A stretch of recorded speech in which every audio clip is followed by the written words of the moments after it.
Hey guys, welcome to Whiskey and Literature. I'm your host, Captain Mike. This is my Idalia Hurricane Video 2, Evacuation Part 1. We are in a hotel and we're safe from, at least from the storm. And actually Tampa Bay is going to be spared the worst of it. I think the storm is just kind of heading straight up north and going to cut northeast a little bit. What we are worried about is the storm surge in our area. We have two houses that are 3 blocks from the Gulf Coast beaches, and so they are single stories. And I think my Airbnb is at 5.5 feet or 4.5 feet, and my house I live in is probably at 7 feet above sea level. And so if that 7-foot storm surge comes in, boom, those houses are going to be pretty underwater. So we're at a local hotel. We're only 4 miles from our house, but this is in a non-flood, non-evacuation zone. So that's nice. We are pretty safe. I'm not really worried about the wind and the rain. It's just that storm surge that rolls in, and that's really what you have to be worried about.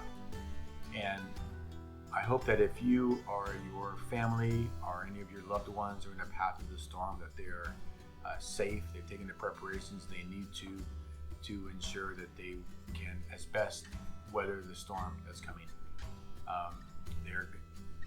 People are going to wake up tomorrow, and it's going to be a rough day for a lot of people. I believe the storm is supposed to pass kind of parallel to the Tampa Bay area about 3 o'clock or 1 o'clock or so this morning. So I'll probably wake up, turn on the news, and just kind of see what's going on. We have some cameras on the house, but I think they might actually turn the power off just to kind of keep everything from overloading or having major problems, which kind of sucks if you're in the area still, but it is under a mandatory evacuation. We were supposed to evacuate last night at 7 o'clock, but there's really no point at 7 o'clock last night to evacuate, so we hung out till this morning. And finished our preparations, finished sandbagging our houses. I actually caulked the doors at a couple of the doors at my house. Just did as best we could. Got everything up off the floor. You just prepare as best you can, and what happens. So here we are in this hotel. I had a major microphone issue, so I'm using an external mic on the camera. I'll try and do a noise reduction, but if it's not up to my standard audio, that's why I'm also using my GoPro. And so just kind of a non-standard video for me today, but I just wanted to put some stuff out. And I definitely don't want to make light of the situation with the hurricane coming and me getting some of my whiskey out of my house, but really I do have some valuable whiskeys, I guess, to me, and we got out some things that we wanted to keep. We have some stuff as high as we can inside the house, and I brought obviously some whiskeys. I have a total, I think, 17 or 18 bottles of whiskey here in the hotel. I'm not planning on drinking these are probably my most high dollar bottles, and these ones aren't. None of these are opened. Most of the other bottles that I have are opened, are the ones that I'm planning on drinking. I did bring my Russell Reserve 13, and I have my Stag, and I've never had any Stag. I'm planning on opening that today. So my plan today is I have nothing to do. I'm going to drink some whiskey, make some videos, and do some head-to-heads, and then just some straight-up reviews of a couple of different whiskeys. I'll probably drink that Stag just by itself, and the Russell Reserve 13 by itself. Everything else is going to be kind of a head-to-head thing here. I'm going to start out with my first 2 videos are going to be Irish whiskeys. And I've been a fan of Irish whiskey since I've started drinking in 2019. One of the first whiskeys, not the first, but one of the first ones was the Middleton Very Rare. And this will be in my next video. I'm going to do the Middleton Very Rare 2021 versus the Jameson 18. Both very good blended Irish whiskeys. But as I've gotten more into the Irish whiskeys, the Middleton is just a massive distillery. We were supposed to go there a couple of months ago, but we came home. I had to get to work. But the Middleton, they do a lot of stuff. In fact, Middleton, the Jameson products are distilled at the Middleton Distillery in Cork, Ireland. This RedBreast is distilled at the Middleton Distillery. And this is a Method of Madness. A Method of Madness is a micro distillery within the Middleton Distillery. So, pretty big company. They do a lot of stuff for a lot of different companies. And I've been a big fan of Middleton since I got that very first bottle. I've had this Middleton, this Method of Madness single pot still for about a year. I'm about halfway through the bottle. And I wasn't sure if Method of Madness is, if they do batches and then they never make that whiskey again. But I did just see this, I believe, at Total Wine and More a couple days ago. So I'm actually going to pick up a bottle here as quickly as I can once this storm all blows over, and make sure I have myself another one of these bottles. I do have 3 Method of Madness expressions at the house, and they're all very good, very unique, and different. This is a RedBreast 12. I bought this probably 6 or 8 months ago, and I think it's a really nice whiskey. It's kind of their entry level to the whiskey world, and they're both single pot stills. And let's nerd out on Irish whiskeys just briefly. So you have 4 main types of whiskey that come from Ireland. You have the blended whiskey, and so that Middleton Very Rare and that Jameson, they are blended whiskeys. You have single grain whiskeys, you have single malts, and a single malt, and an Irish single malt is like any other single malt. It is 100% malted barley, and these are single pot stills. So a single pot still is a uniquely Irish whiskey. There's no point in saying Irish single pot still. It'd be like saying an American bourbon. That bourbon is American by definition. A single pot still is Irish by definition. So years ago, the tax guy went to the distilleries in Ireland and said, hey, we're going to tax your malt. And the distilleries were like, whoa, we don't want to pay more taxes. We want to pay less taxes.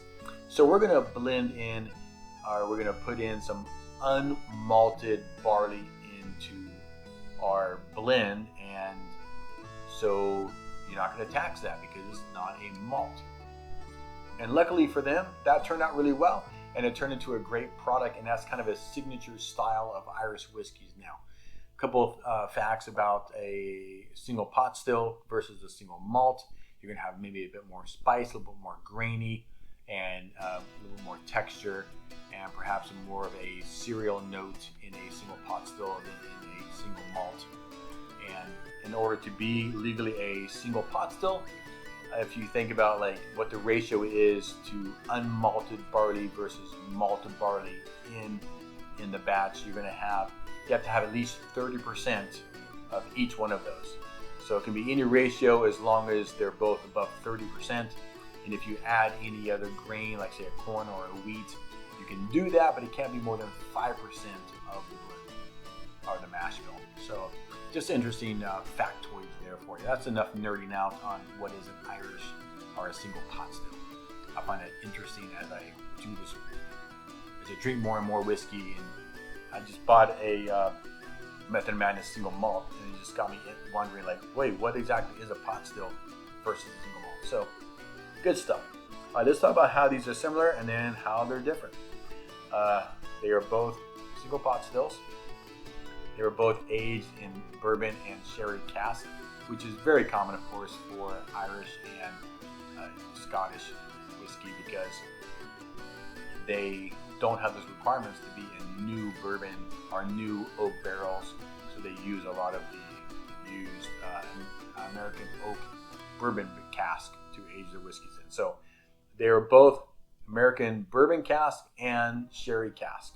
They're both non-chill filtered, both distilled in the Middleton Distillery in Cork, Ireland, and that might be pretty much the similarities. Paid $93.99 for the bottle here of the Method of Madness. I paid $68.54 for this RedBreast 12, which I think is a very odd number. I think maybe Total Wine and More gave me a 3% discount or something for this bottle. Let's see. Also, this is not, I don't believe, a finished product. The Method of Madness here, this was finished in chestnut cask. This is 12 years old, and this is non-age stated. I think I read somewhere 4 years, but officially we don't know what the age statement is on this whiskey. I think that's pretty much the specs and the stats on the whiskey. So let's get to it. Let's do the RedBreast 12 first. I think they're very similar in color. I mean, they look identical to me. RedBreast has such a nice soft note. Now, 12 years it aged in that sherry cask, at least a portion of it, and 12 years in that ex-bourbon cask. I get no alcohol on the note. 40 ABV and 46 ABV. I don't get any alcohol in the note. It's nice and light. It's fruity, and I totally get that sherry note on there. I was just in Park City, had some Prisoner's Share at the High West Saloon, and that is the rye, which is finished in a Prisoner's wine, red wine cask. And it has kind of a similar that bright note, and I feel like this has the same. It's very sherry forward, kind of a sweetness on the nose, just fruits and sherry. I do like it, and yeah, it's great. It's good. So cheers, guys.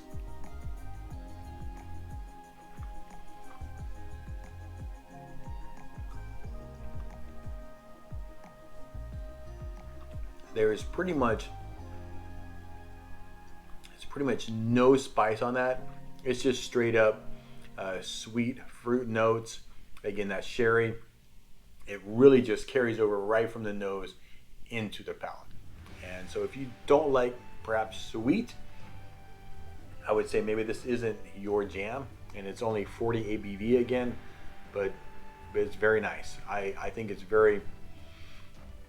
I would say this is kind of the Buffalo Trace of Irish whiskeys. And if you follow me there, in the sense that if someone says to me, I don't like bourbon, I don't like whiskey, I'll be like, oh, well, try Buffalo Trace.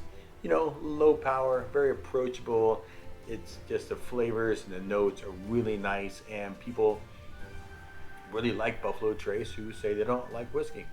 And one of Mrs. Captain's good friends, she says she doesn't like whiskey, but guess what? She likes the RedBreast 12. And I can see that, again, because it's nice and soft and sweet, fruity, and sherry. So it makes sense to me that whether they like to hear that or not, I would say Buffalo Trace of Irish whiskey.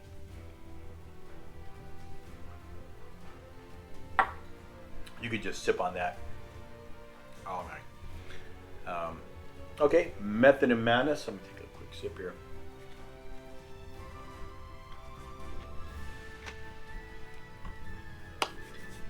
How are you doing? How are your family doing? Are you guys in the Florida area, in the Georgia, and the South Carolina?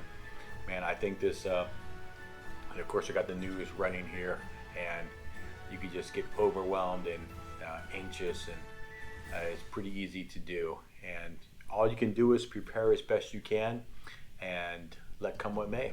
So again, I hope you're safe and your family.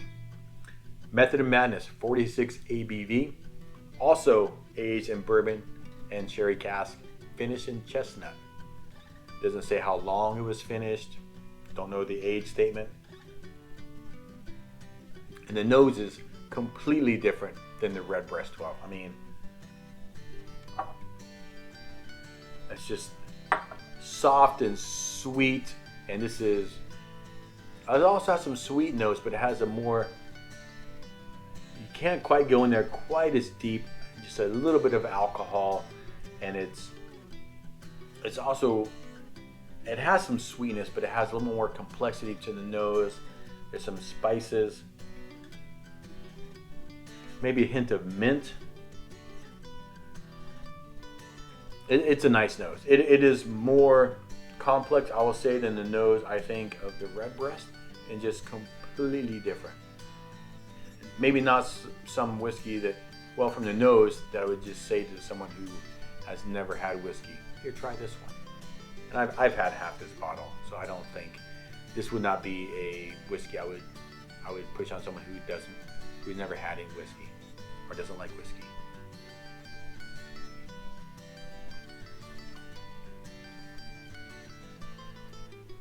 As I went in there for that sip, I just inhaled all those aromas. It was really rich. Get that same fruit. There's some spice and just a little bit of heat from the alcohol. Again, 46 ABV, and just so different. And I don't know if just the youth, maybe it spent less time in those sherry casks, and I don't know what the chestnut cask brings to it. One of the other Method of Madness that I have is finished in a Japanese cedarwood cask, and that's very clear to me what that cedarwood brings to the whiskey, because you can smell it, you can taste it, and that cedarwood actually brings kind of a eucalyptus type note to the whiskey, but it's very forward. And I'm not sure exactly what this chestnut cask brings to it, if that tamps down some of that sherry notes. That was a nice banana note there. I had a peanut butter banana sandwich this morning before we left the house, and I don't get that. I put honey and peanut butter on a rye bread, and I don't get any of that sweetness from the honey on this note. I just get that banana note that I had this morning. It was a fairly ripe banana. It's nice.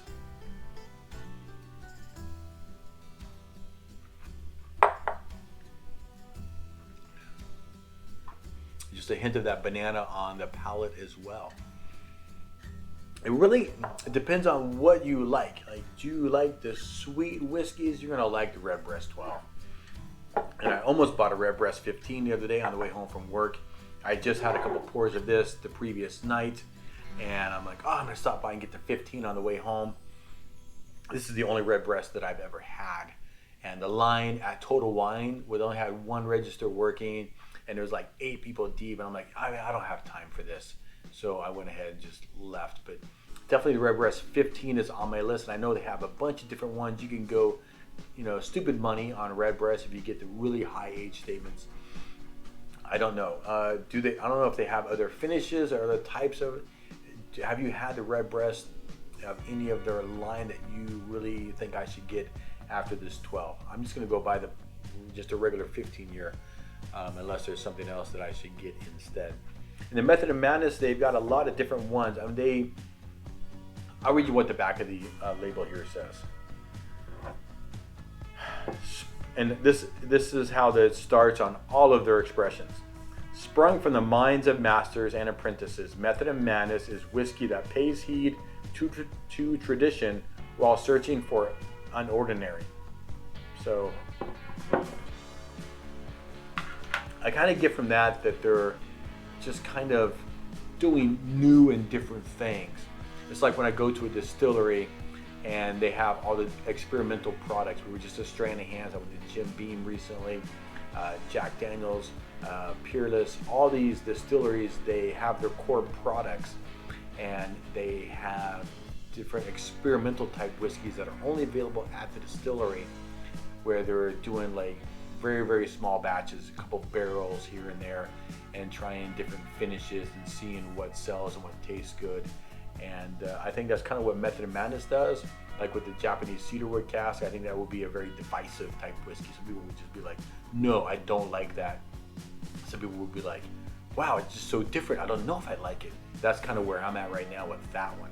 But I think Method of Madness is great. They're just kind of pushing the boundaries of finishing and blending different types of whiskeys and all the stuff that they do. But you know what, today I'm pretty stressed out. I mean, I'm pretty relaxed now. I'm just kind of hanging out in the hotel, but it's been, the past 2-3 days have been just, man, an emotional turmoil as we prepared ourselves for Idalia coming through here and affecting all of our lives. So as much as I like the Method of Madness, I'm not ready for that chaos right now today. What I want is some nice nice sweetness, just comforting, nice little warm hug from the RedBreast 12. So tonight it's gonna be this one. And I'm gonna try and make like 3 or 4 more videos today. I'm gonna do one right now with the Middleton Very Rare and the Jameson 18. And I'm gonna open my stack tonight. I promise you, I'm gonna open that stack and I'm gonna do a review on that stack. So look, I'm gonna try and just do this video, edit, process it, upload it. And while it's uploading, I'm gonna make another one, edit, process, upload, and make another. I'm gonna try and do at least 3 or 4 videos today. And you should see Mrs. Captain's face. She's like, yeah, because she's gotta be quiet while I'm doing the videos. But anyway, guys, listen, if you are in the path, I hope you are safe. And I hope you're reading something good and drinking something great. Turn the pages, my friends, and stay thirsty. Cheers.